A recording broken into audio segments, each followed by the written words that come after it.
प्यारे विद्यार्थियों, स्वामी Keshavananda online class में आपका स्वागत है।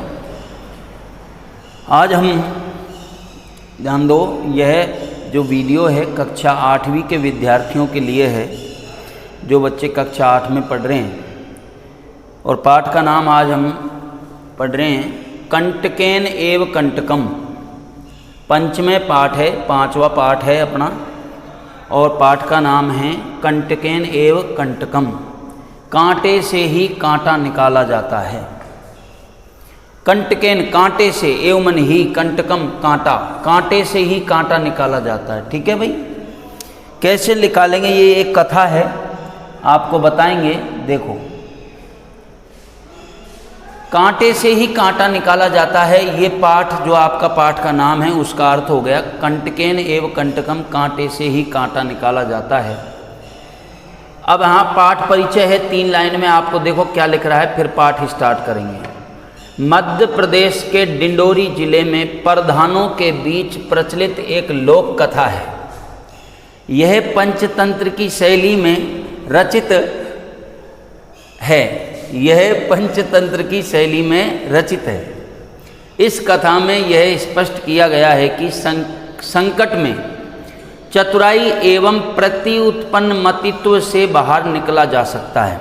देखो, कहने का मतलब क्या है, संकट में चतुराई, यानी जो व्यक्ति चतुर होगा और उस पर संकट आएगा, विपत्ति आएगी, तो वो उस संकट से चतुराई से निकल सकता है।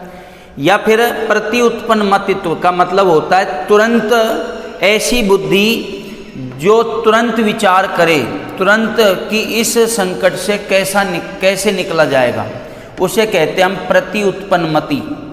ऐसी बुद्धि जो तुरंत सोच विचार करे कि संकट से कैसा उभरा जाए, संकट से कैसे उभरा जाए, कैसे निकला जाए, तो उसे कहते हैं हम प्रति उत्पन्न मति बुद्धि। ठीक है, तो एक बार और पढ़ लो। यह जो कथा है, लोक कथा है, मध्य प्रदेश के डिंडोरी जिले में, मध्य प्रदेश के डिंडोरी जिले में प्रधानों के बीच प्रचलित एक लोक कथा है। यह पंचतंत्र की शैली में रचित है। इस कथा में यह स्पष्ट किया गया है कि संकट में चतुराई एवं प्रति उत्पन्न मतित्व से बाहर कैसे निकला जा सकता है। तो देखो, अब आपका पाठ स्टार्ट हो गया है, स्टार्ट कर रहे हैं हम। देखो, कश्चित कोई चंचल नाम का व्याधय शिकारी आसीत मन था। कोई चंचल नाम का शिकारी था। देखो, कोई चंचल नाम का शिकारी था। एक एक शब्द का अर्थ बता रहा हूं। पशु पक्षी आदि पकड़ने से, पशु पक्षी, देखो इधर, पक्षी का अर्थ पक्षी, मृग का अर्थ पशु भी ले सकते हैं।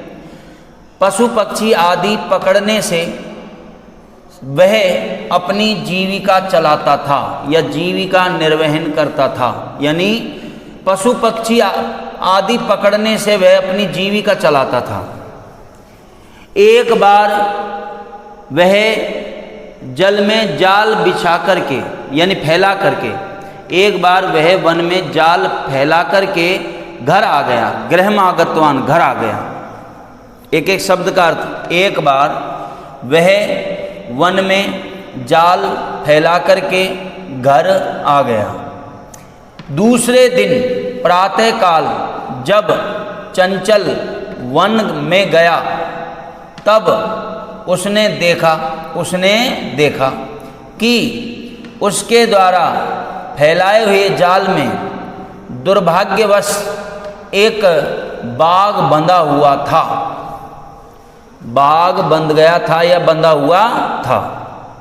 सचिंतित उसने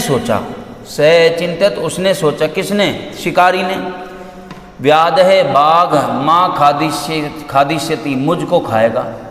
शिकारी ने सोचा, उसने सोचा, किसने? शिकारी ने, कि बाघ मुझको खाएगा, इसलिए पलायन करना चाहिए। पलायनम करणीयम, पलायन यानी भागना चाहिए। पलायनम करणीयम, पलायन करना चाहिए या भागना चाहिए। उसने सोचा बाघ मुझको खाएगा, इसलिए पलायन करना चाहिए, अर्थात भागना चाहिए। व्याघ्र निवेद्यत, बाघ ने निवेदन किया, बाघ ने निवेदन किया, अरे मानव, भो मानव, अरे मानव, ते कल्याणम भवतु, ते कल्याणम भवतु, तुम्हारा, ते का अर्थ तुम्हारा कल्याणम, कल्याण भवतु होवे, तुम्हारा कल्याण होवे। यदि तुम मुझको छुड़ाओगे, यदि तुम मुझको छुड़ाओगे तो मैं तुमको नहीं मारूंगा। हनिश्यामी आएगा इसमें, देखो हनिश्यामी, यदि तुम मुझको छुड़ाओगे तो मैं तुमको नहीं मारूंगा, हनिश्यामी, मारूंगा, ठीक है। तदा, तब, तब उस शिकारी ने बाघ को जाल से बाहर निकाल लिया, तब उस शिकारी ने बाघ को जाल से बाहर निकाल लिया।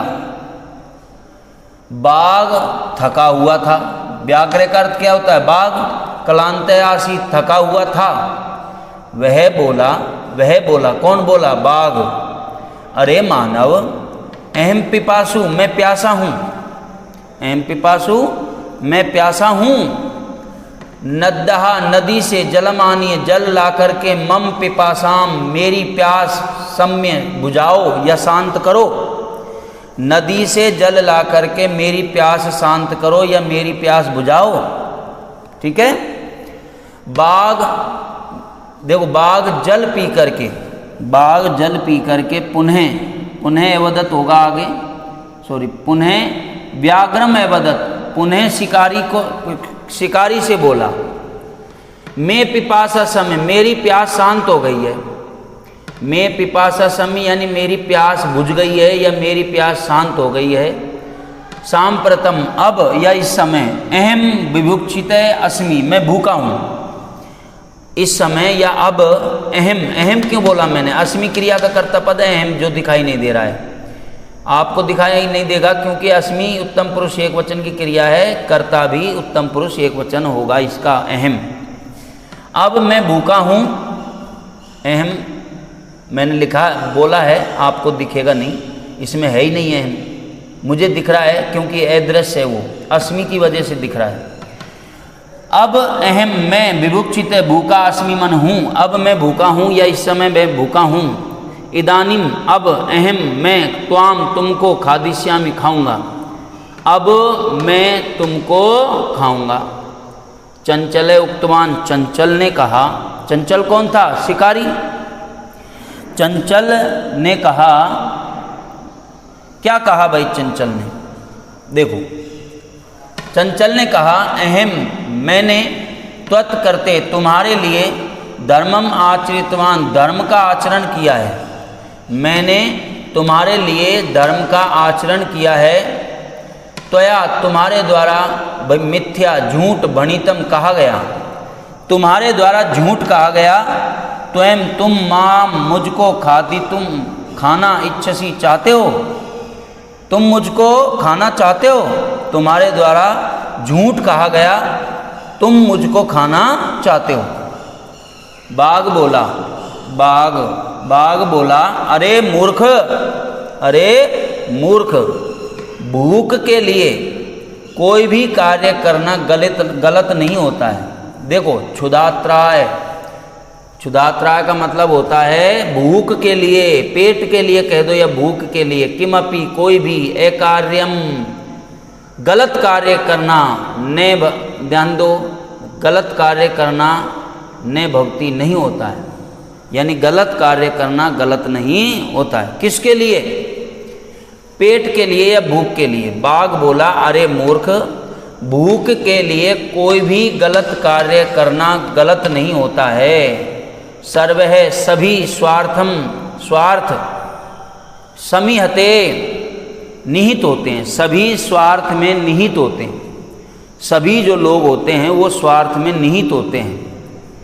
चंचल है, चंचल ने, नदी जलम, नदी के जल से, अप्रक्षत, पूछा, चंचल ने नदी के जल से पूछा, नदी जलम एवदत, नदी का जल बोला, एवं एव भवति, ऐसा ही होता है, ऐसा ही होता है। नदी का जल बोला ऐसा ही होता है। कैसा कि सभी, देखो जब बाघ ने कहा सभी स्वार्थ में निहित होते हैं, तो चंचल ने नदी के जल से पूछा, नदी का जल बोला ऐसा ही होता है, सभी स्वार्थ में लिप्त होते हैं। अब नदी का जल क्या कह रहा है? लोग मुझ में स्नान करते हैं। नदी का जल कह रहा है लोग मुझ में स्नान करते हैं, वस्त्र धोते हैं और तथा मल मूत्र आदि छोड़ करके लौट जाते हैं। देखो, लोग मुझ में स्नान करते हैं, वस्त्र धोते हैं तथा मल मूत्र आदि छोड़ करके लौट जाते हैं, प्राय सभी स्वार्थ में निहित होते हैं। ये किसने कहा? नदी के जल ने। तो विद्यार्थियों, हमने यहाँ तक पढ़ा है। एक बार अपन शुरू से ले लेते हैं, एक एक शब्द का अर्थ देखो। कोई चंचल नाम का शिकारी था। आप जितनी बार आप देखोगे, मैं ये जो डंडी रखी है इसका देखो, कोई चंचल नाम का शिकारी था, पशु पक्षी आदि पकड़ करके या पकड़ने से वह अपनी जीविका चलाता था या जीविका निर्वहन करता था या जीविका चलाता था। एक बार वह वन में जाल फैला करके घर आ गया। दूसरे दिन प्रातःकाल जब चंचल वन में गया, तब उसने देखा कि उसके द्वारा फैलाए हुए जाल में दुर्भाग्यवश एक बाघ बंधा हुआ था। उसने सोचा बाघ मुझको खाएगा, इसलिए पलायन करना चाहिए, यानी भागना चाहिए। बाघ ने निवेदन किया, अरे मानव, अरे मनुष्य, तुम्हारा कल्याण हो, यदि तुम मुझको छुड़ाओगे तो मैं तुमको नहीं मारूंगा। हनीश्यामी आएगा आगे, देखो। यदि तुम मुझको छुड़ाओगे तो मैं तुमको नहीं मारूंगा। तब उस शिकारी ने बाघ को जाल से बाहर निकाल लिया।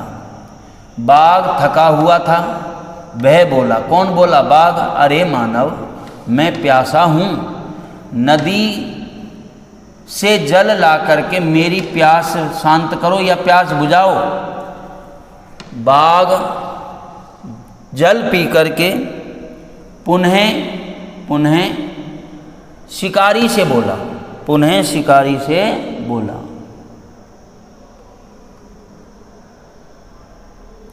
क्या बोला?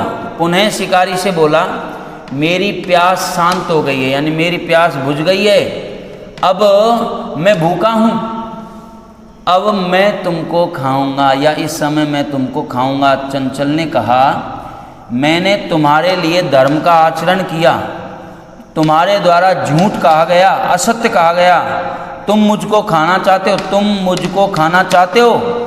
बाघ ने कहा, अरे मूर्ख, भूख के लिए या पेट के लिए कोई भी गलत कार्य करना गलत नहीं होता है, यानी अनुचित नहीं होता है। सभी स्वार्थ में निहित होते हैं, सभी स्वार्थ में निहित होती हैं, सभी स्वार्थ में क्या होते हैं? निहित होते हैं। चंचल ने नदी के जल से पूछा, देखो आगे चलते हैं। चंचल ने नदी के जल से पूछा, नदी के जल ने कहा, ऐसा ही होता है, लोग मुझ में स्नान करते हैं, वस्त्र धोते हैं और मल मूत्र आदि छोड़ करके लौट जाते हैं, प्राय सभी स्वार्थ में निहित होते हैं। तो विद्यार्थियों, यहाँ निशान लगा लीजिए। आज हम इतना ही पढ़ेंगे। 2 बार मैंने इसका अर्थ करवा दिया है, आराम से आप अर्थ भी लिख लीजिएगा और इसको पढ़िएगा, ठीक है? धन्यवाद।